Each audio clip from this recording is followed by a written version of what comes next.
अनधिकृतपणे बांधलेल्या लॉन्सवर शहादा नगरपालिकेचा कारवाईला कानाडोळा।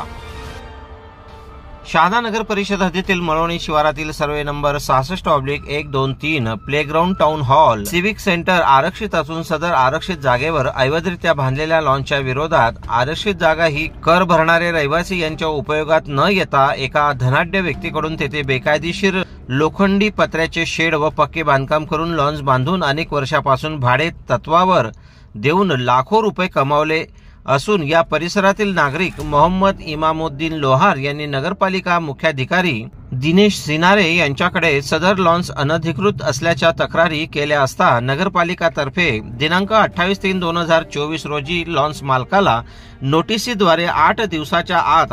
आपण केलेले अनधिकृत वापर व बांधकाम काढून टाकावे, अन्यथा नगरपालिका कायदेशीर कारवाई करेल व फौजदारी गुन्हाही दाखल करेल अशी नोटीस बजावण्यात आली होती। परंतु नोटीस बजावल्यानंतर 15 दिवस उलटूनही कारवाई न झाल्याने सदर तक्रारदार यांनी मुख्याधिकारी यांच्याशी वारंवार भेट घेतली असता 2 दिवसात पंचनामा करून कारवाई करतो,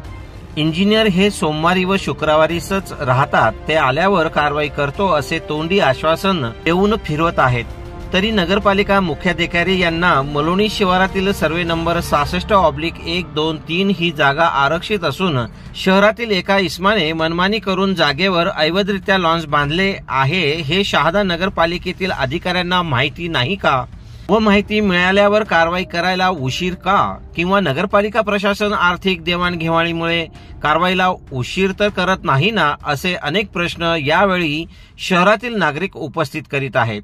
टीव्ही न्यूज साठी राजू मनसुरी यांचा स्पेशल रिपोर्ट।